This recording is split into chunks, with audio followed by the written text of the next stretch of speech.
Buenos días tengan todos ustedes. Le doy gracias a Dios por esta mañana hermosa de domingo, en la cual me permite compartir su palabra. Sean bienvenidos todos. Estamos aquí en Ministerio Renace, en la iglesia de Adulam, el centro de operaciones que Dios nos ha dado para que nosotros prediquemos la palabra a todo el planeta. Y en esta mañana quiero compartir con ustedes un pasaje del Antiguo Testamento. Voy a leerles el Salmo 63, versículo 3 y 4. Y dice así la bendita palabra de Dios: porque mejor es tu misericordia que la vida, mis labios te alabarán. Así te bendeciré en mi vida, en tu nombre alzaré mis manos. Esta palabra a mí me gusta y me llena de satisfacción y de gozo mi corazón, porque la misericordia de Dios es mejor que la vida. No tiene caso nuestra vida como cristianos si no está la misericordia de Dios en nosotros. Por misericordia de Él, por gracia de Él, nos rescató del pecado. Y si somos cristianos, esa misma misericordia que de Dios recibimos, tenemos nosotros que compartirla con la gente, sean creyentes o no sean creyentes. Uno de los distintivos de todo cristiano es que debemos de tener misericordia. Debemos ser misericordiosos porque eso viene de Dios. Y si tenemos a Dios en nuestro corazón, nosotros debemos de tener misericordia para con nuestro prójimo. Acuérdense aquella parábola de Jesús del buen samaritano. Dice que bajó una persona que venía de Jerusalén a Jericó y fue asaltada por unos ladrones y golpeado, lo dejaron mal. Y eso está ocurriendo hoy en día, todos los días, a todas horas en México. Asalto tras asalto, y no nada más golpean, matan. Pero es el caso de que pasó un sacerdote, lo vio y se siguió. ¿Cuántas veces hemos visto gente tirada en la banqueta y hasta le sacamos la vuelta y nos seguimos? Después pasó un fariseo y lo mismo pasó y se siguió. Sin embargo, pasó un samaritano. Los judíos no lo querían, los judíos no los querían a los samaritanos. Y este se detuvo, se bajó de su cabalgadura, fue y lo asistió, le vendó las heridas, dice que le puso aceite y vino. Le vendó sus heridas, lo subió a su cabalgadura y lo llevó a un mesón. Y le dejó 2 denarios al mesonero. Le dijo: te lo encargo, voy a salir de viaje y te dejo estos 2 denarios. A mi regreso, atiéndelo. Pero si gastas más, yo te pago la diferencia. Pero por favor, ayúdalo. De estos 3, ¿quién fue el que tuvo misericordia por su prójimo? El samaritano, el que era discriminado. Nosotros, aquí dice la palabra de Dios: porque mejor es tu misericordia que la vida. Es mejor la misericordia. No vale la pena la vida sin la misericordia de Dios, en otras palabras. Mis labios te alabarán, en eso estamos. Nosotros alabamos con nuestro corazón y con nuestros labios al Dios Altísimo. Así te bendeciré en mi vida. No vamos a dejar de alabar y de glorificar el nombre de nuestro Señor Jesucristo nunca. Nunca vamos a dejar de alabar a Dios. Mientras tengamos vida, vamos a alabar el nombre de Dios. Jehová, Dios de los ejércitos, Él es el único digno de recibir gloria, honra y alabanza. ¿De quién? De nosotros, que somos su pueblo. Y luego dice la palabra: en tu nombre alzaré mis manos. El apóstol Pablo, recuerdo que decía: yo quiero que hombres en toda la tierra levanten manos santas para alabar a Dios.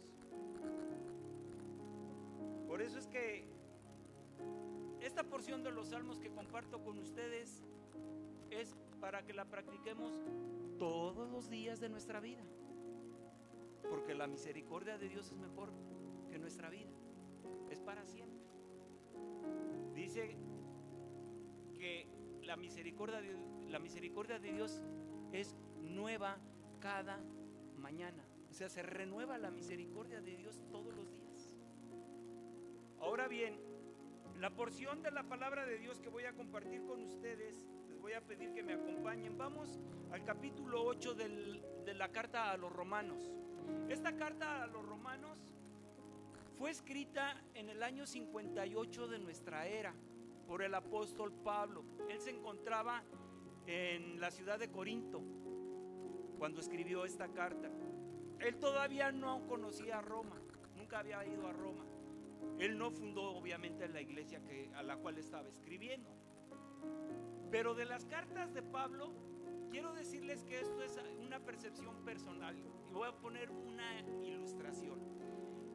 Son 16 capítulos los que conforman la carta a los romanos. Tiene 16 capítulos. Y quiero decirles que es un compendio de teología completito. Esta carta a los romanos es un compendio de teología por el contenido que tiene. Es hermoso y muy valioso. Y este capítulo 8 forma exactamente la mitad.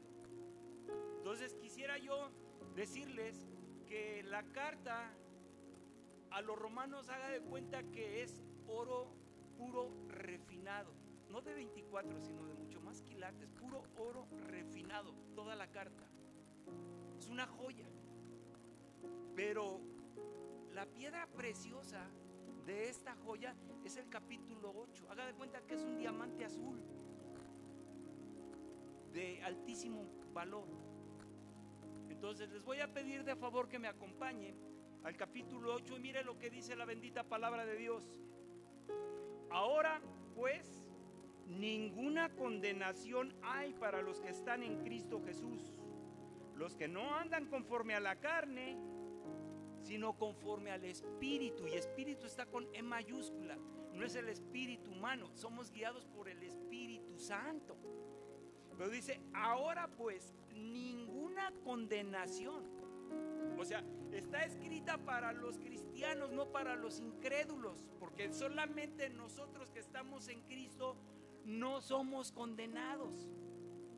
Se condenan los que no creen, pero los que hemos creído por fe somos salvos. Entonces está dirigida a los cristianos.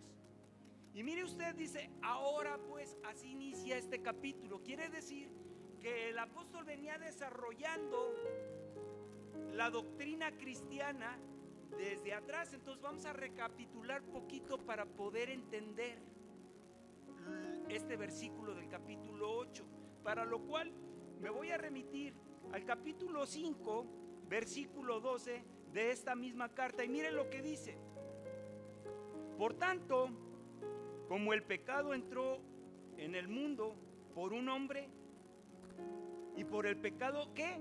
La muerte, porque la paga del pecado es muerte. Entonces dice el apóstol, por tanto, como el pecado entró en el mundo por un hombre, y por el pecado la muerte, así la muerte pasó a todos los hombres, por cuanto todos pecamos. Nos está hablando de la naturaleza humana que heredamos de Adán y Eva. Nuestra naturaleza caída, separada de Dios, ¿a consecuencia de qué? Del pecado de desobediencia que cometieron. En un principio, cuando Dios creó al hombre y lo puso dentro del huerto del Edén, y había creado también a Eva, cuando digo hombre me estoy refiriendo al género humano, les dijo, pueden comer de todo árbol, todo lo que vean en el huerto ustedes van a señorear sobre los animales, sobre el agua, sobre toda la creación terrenal, no en el cielo, pero en el aspecto terrenal donde Él los puso en el Edén. Les digo, ustedes van a gobernar, se van a enseñorear de esta creación. Hagan de cuenta que es un pastel y la cereza del pastel fue la creación del ser humano, lo puso por encima de todo lo demás. Pero les dijo, solamente de un árbol no coman, del árbol del conocimiento del bien y del mal. Junto a ese árbol había otro árbol muy importante en el centro del huerto, que era el árbol de la vida. De eso podían comer. Y comían y pues nunca envejecían, porque era el árbol de la vida. Ahora en el Nuevo Testamento ese árbol de la vida es Jesucristo para nosotros. Pero terrenalmente en un principio dijo: coman de todo árbol, coman del árbol de la vida. Dios no nos creó para que muriésemos, sino nos creó para vida eterna. Pero les dijo: no coman del árbol del conocimiento del bien y del mal. Ciertamente si comieres de él, morirás. ¿Qué pasó? Comieron y se murieron.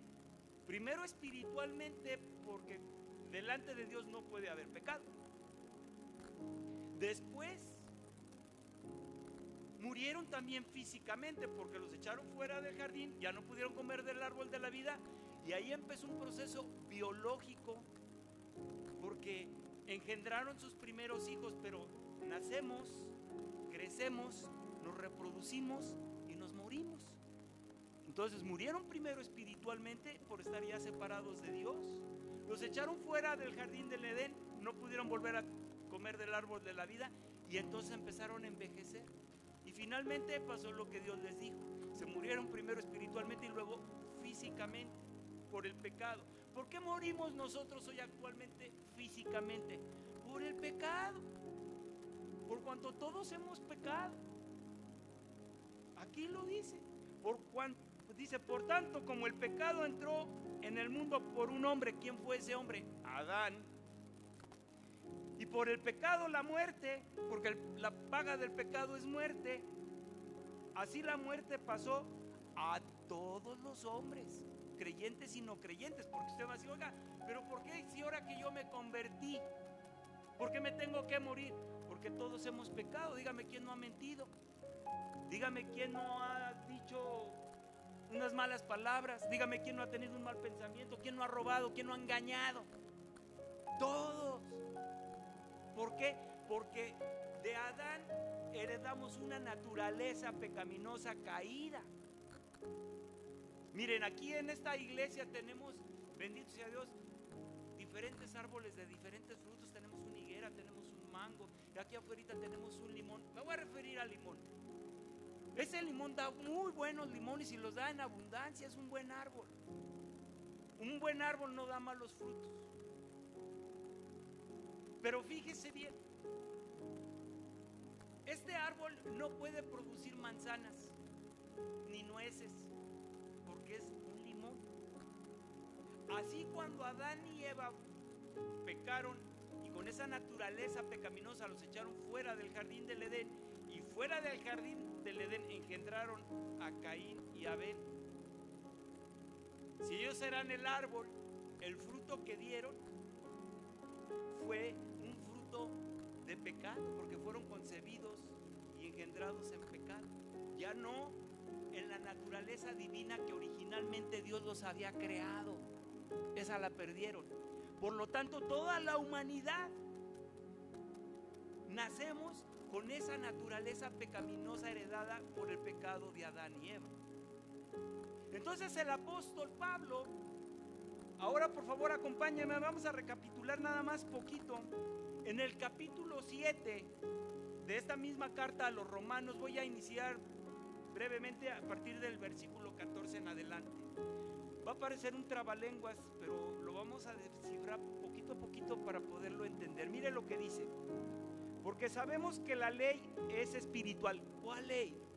La ley que Dios le dio originalmente a Moisés en el Sinaí, los 10 mandamientos.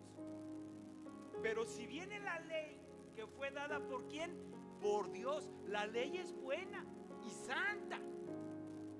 O sea, la ley, como viene de Dios, es perfecta. Vamos a ver dónde está el problema. No está en la ley. Dice: porque sabemos que la ley es espiritual, mas yo soy carnal. ¿De dónde viene la carnalidad? De la situación o de la naturaleza caída heredada por Adán. La carnalidad podemos nosotros ver que en la Biblia dice que muchas veces nosotros somos tentados por nuestras concupiscencias. Nuestras concupiscencias son nuestras debilidades. ¿Cómo pudiéramos definir qué es la concupiscencia? Son nuestros malos deseos. Pero eso ya lo traemos de fábrica. A ver, si ponemos niños de 3, 4 años no más, pero que sean inocentes, por eso estoy poniendo niños de 3 y 4 años, ni siquiera de 5. Denle un juguete a cada uno, póngalos en un cuarto y sálgase a ver qué va a pasar. No van a pasar muchos minutos cuando, y entra usted y ya uno le dio un sonajazo en la cabeza al otro, o ya le quitó su juguete, o ya le picó, algo va a pasar. Y dices, bueno, pues si son inocentes, ¿quién les enseña a hacer lo malo? ¿Por qué tenemos que enseñarles a hacer lo bueno y no lo malo? Porque lo malo lo traemos de fábrica. Es esa naturaleza caída. El más fuerte somete a los más débiles. Pero eso es por naturaleza. ¿Por qué nosotros no somos humildes por naturaleza? ¿Por qué Jesús dijo, aprendan de mí, que soy manso y humilde de condición? Porque eso no lo tiene la naturaleza humana. Nosotros somos soberbios por naturaleza, somos egoístas por naturaleza, todo lo quiero para mí. Cuando venimos a Cristo Jesús hay un cambio, es un parteaguas total y completamente, es a lo que voy. Pero ahorita vamos a ubicarnos en la naturaleza humana caída que teníamos antes de venir a Cristo, que es lo que está hablando el apóstol Pablo. Y mire usted cómo dice, mas yo soy carnal, vendido al pecado. Pecamos por inercia, porque es la naturaleza caída, no la que Dios nos dio, sino la condición en la que nacemos a consecuencia del pecado de Adán y Eva. Entonces, Dios cuando vio que la humanidad se estaba perdiendo, porque yo, por ejemplo, le puedo decir a Dios, pero yo ¿por qué voy a pagar por algo que yo no hice? Es más, ni siquiera yo existía. ¿Por qué voy a yo a pagar por culpas que no son mías? Yo no pedí venir al mundo, tú me mandaste. ¿Es injusto que me condenes? Porque yo no hice nada, yo ni existía cuando Adán y Eva. ¿No han pensado en eso? Dice uno, ¿yo por qué? Entonces Dios en su amor, dice la palabra de Dios, más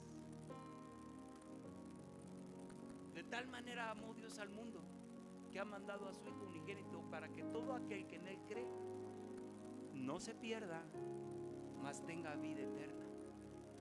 Por amor a nosotros como inocentes, aunque hemos pecado y estábamos destituidos de la gloria de Dios, Dios nos amó tanto que nos da la salvación gratuitamente por la fe en el Hijo de Él, que es Jesucristo. Entonces dice la bendita palabra de Dios, porque lo que hago ya no lo entiendo, pues no hago lo que quiero, sino lo que aborrezco, eso hago. A ver, en nuestra naturaleza humana caída, nosotros cuando ya tenemos conciencia, nosotros sí podemos discernir qué es lo bueno y qué es lo malo. O sea, sí sabemos escoger entre lo bueno y lo malo. Pero cuando no tenemos a Cristo Jesús en nuestro corazón, nuestra naturaleza humana siempre hace lo malo, aunque sabe que es lo que tiene que hacer lo bueno. En nuestra naturaleza humana es imposible que hagamos lo bueno, porque siempre tendemos a hacer lo malo. Al no haber nacido de nuevo en mi naturaleza humana caída, siempre vamos a hacer lo malo y no podemos hacer lo bueno.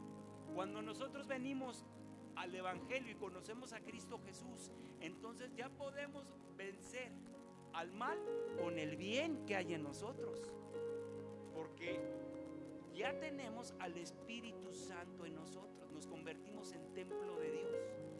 Cuando nosotros venimos a Cristo Jesús, hay un cambio radical en nuestra vida, porque el que gobierna es Cristo, ya no el pecado.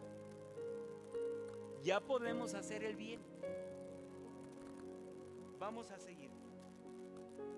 luego dice, y si lo que no quiero esto hago, apruebo la ley, que la ley es buena.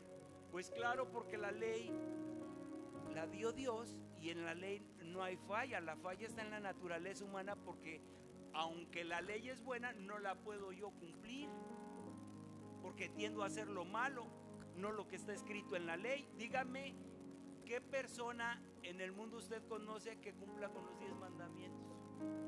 Que no rompa ninguno de los 10 mandamientos. Es imposible. Para el ser humano es imposible poder cumplir al 100% con la ley. Por eso es que Jesús vino al mundo, porque nadie podía cumplir con la ley. Ya no estamos bajo la ley, ahora estamos bajo la gracia, dice la palabra de Dios. Por gracia de Dios sois salvos por medio de la fe, y esto no es de vosotros, es un don de Dios, no es por obras, para que nadie se gloríe, dice en Efesios capítulo 2, versículo 8 y 9. Hemos sido transportados a otra nueva dispensación, que es la de la iglesia, la de la gracia, por fe, ya no por obras, porque en las obras nadie puede cumplir con la ley. Todo el mundo la ha roto, todos hemos pecado. Dice en Isaías 64, pues vuestras obras de justicia son como trapos de inmundicia delante de Dios. No hay justo ni aún uno, porque todos han pecado. Esa era la condición humana en la que nos encontrábamos antes de conocer el Evangelio y recibir a Jesucristo como nuestro único y suficiente Salvador. Vamos a seguir adelante y luego dice el 11, de manera que ya no soy yo quien hace aquello, sino el pecado que mora en mí. Quiere decir que esta naturaleza humana era indomable. Antes de venir a Cristo Jesús, nadie pudo haber domado su naturaleza, todos pecábamos. Ya no soy yo el que peca, sino el pecado que hay en mi naturaleza humana. Lo traemos de fábrica. Pero eso es hasta antes de conocer a Cristo Jesús. Mire lo que dice el 18. Y yo sé que en mí, esto es, en mi carne, no mora el bien, porque el querer el bien está en mí. O sea, sí quiero hacer el bien, sí lo quiero hacer, sí sé qué es hacer el bien, pero no el hacerlo.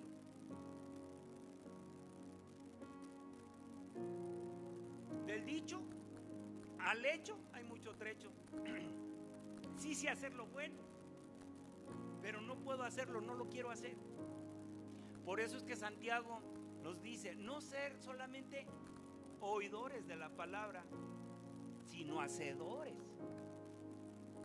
O sea, tenemos que poder discernir en nosotros mismos. Muchos decimos ser cristianos, pero muchos de nosotros lo decimos, pero es de dientes para afuera. ¿De qué te sirve venir a los servicios, no faltar a los servicios, vienes y te acomodas, ayudas, subes, bajas, tocas, alabas y dices, gloria a Dios, todo el mundo te dice, no, este hermano sí es cristiano? Pero eso nada más es de vista. Dios no mira tus obras, ni cómo te vistes, ni cómo predicas, ni si alabas. Él mira tu corazón. Él sabe si realmente pones en práctica la misericordia que Él te dio, si realmente vives en santidad como Él quiere que vivamos. Porque fíjese bien, antes de que viniera Jesucristo era imposible vivir en santidad por la naturaleza caída, pero gracias al sacrificio de Cristo Jesús, que vamos a ver ahorita, ya no hay ninguna condenación para todo aquel que está en Cristo. Ahorita vamos a explicar eso, todavía no llego, pero vamos a seguir. Dice el 19, porque no hago el bien que quiero, sino el mal que no quiero, eso hago en mi naturaleza humana. Y si hago lo que no quiero, ya no lo hago yo, sino el pecado que mora en mí. Así que, queriendo yo hacer el bien, hallo esta ley, que el mal está en mí, porque según el hombre interior me deleito en la ley de Dios, o sea, en mi conciencia. Sé que es lo bueno y me deleito en la ley de Dios, pero nada más, no la hago, no la cumplo.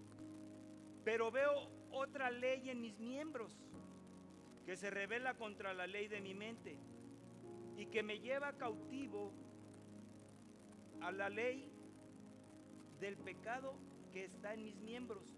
Miserable de mí, ¿quién me librará de este cuerpo de muerte? Gracias doy a Dios por Jesucristo, Señor nuestro. Aquí ya entra la persona de Jesús en nuestra vida. ¿Quién me puede librar? Dice, miserable de mí, ¿quién me librará de este cuerpo de muerte? Gracias doy a Dios por Jesucristo, Señor nuestro. Así que yo mismo con la mente sirvo a la ley de Dios, mas con la carne a la ley del pecado.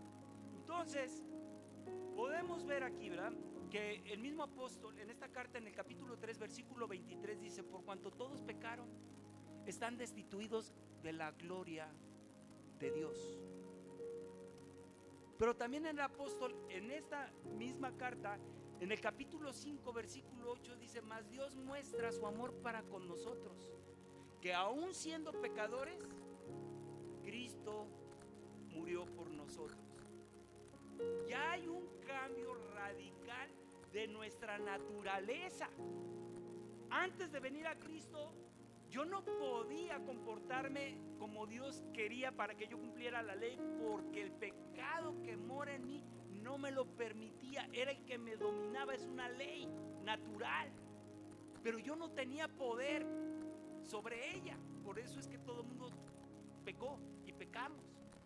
Pero cuando recibimos a Cristo Jesús, va a cambiar el panorama radicalmente, porque entonces dice que todo aquel que recibe a Cristo Jesús se convierte en templo de Dios.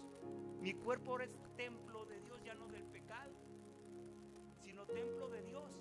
Y el Espíritu Santo de Dios mora ya no conmigo, sino en mí. O sea, dentro de mí hay una nueva ley y hay un cambio radical que el apóstol Pablo lo escribe en otra carta que le escribió a la iglesia de Éfeso.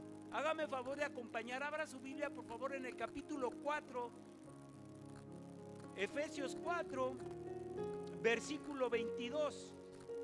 Mire lo que dice la palabra de Dios.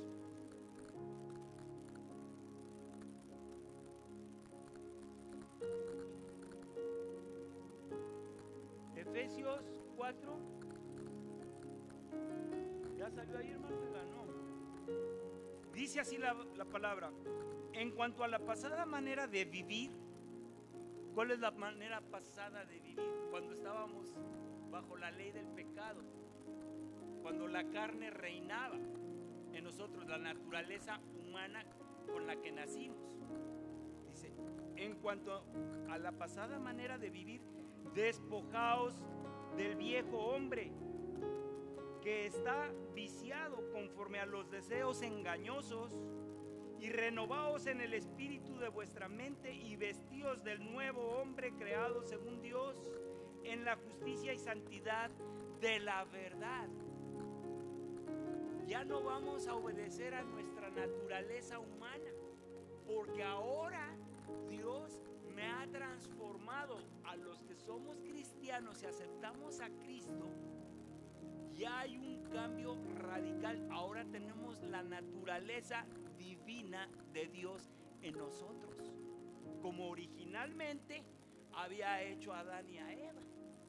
Y entonces, si vamos a entrar al capítulo 8 de la carta a los Romanos, porque ahora pues es toda la explicación que he dado. Ahora pues es el eslabón de la concatenación de lo que venía predicando y enseñando Pablo para entrar al capítulo 8. Todo lo que hablé es antes. Ahora pues vamos a ver qué pasa con el cristiano. Dice, fíjese bien, ninguna condenación hay para los que están en Cristo Jesús. Ninguna condenación.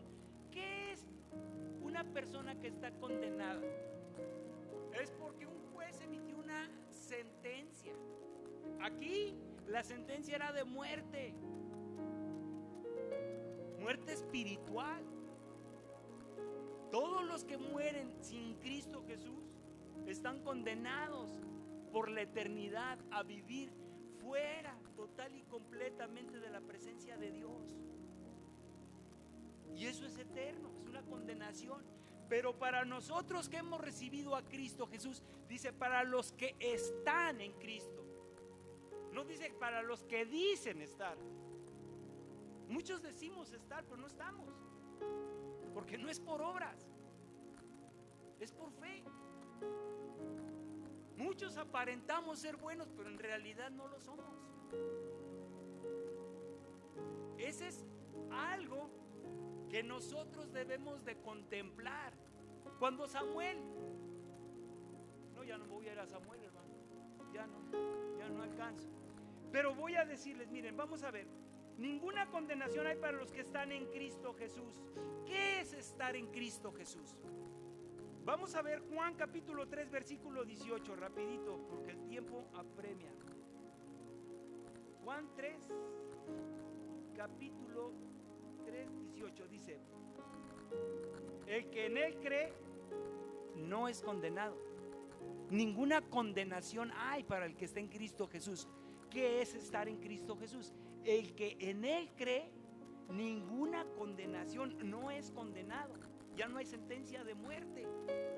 Pero el que no cree ya ha sido condenado. Dios no condena a nadie. El hombre se condena a sí mismo al no creer. Aquí lo dice.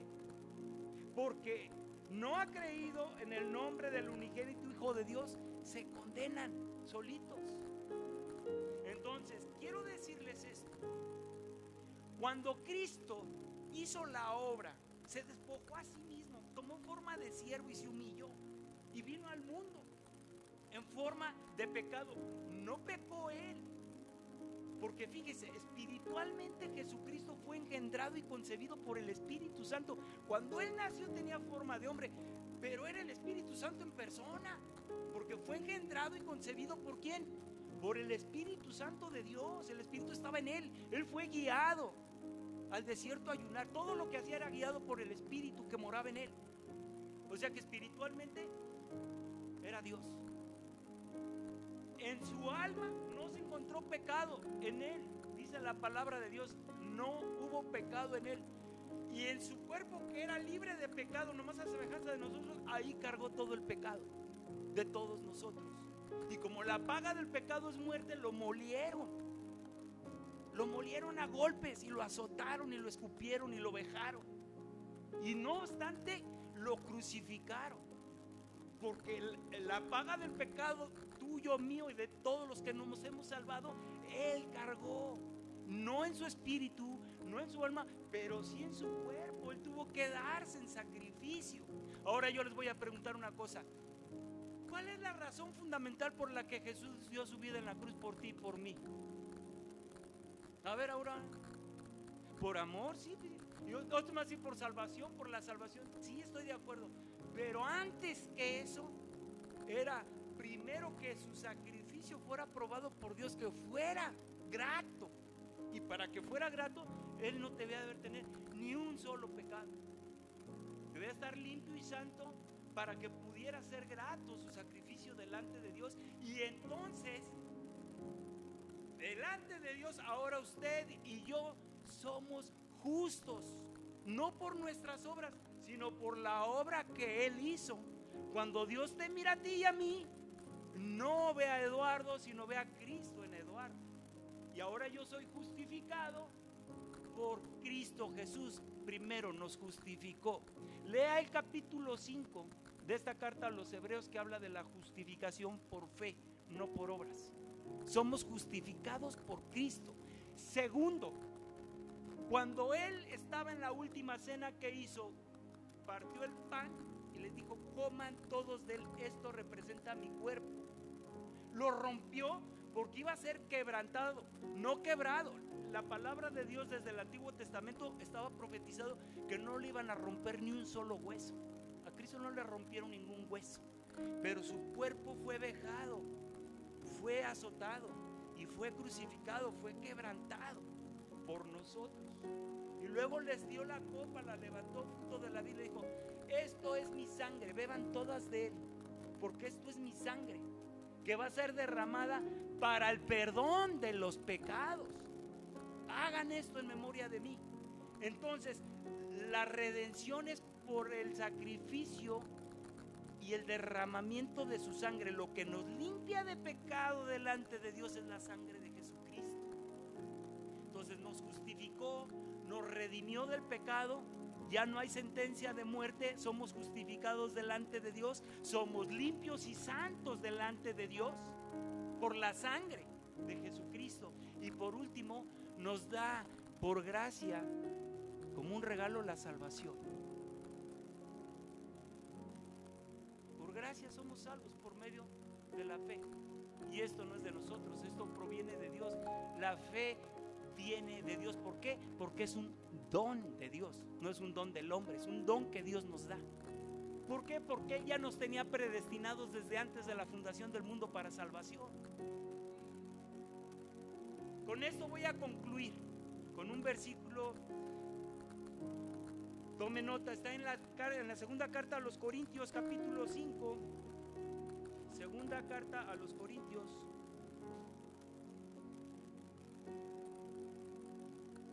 (17) de modo que si alguno está en Cristo Jesús, nueva criatura es. Las cosas viejas pasaron, he aquí, todas son hechas nuevas. Que Dios les bendiga, que tengan un feliz domingo. Muchas gracias.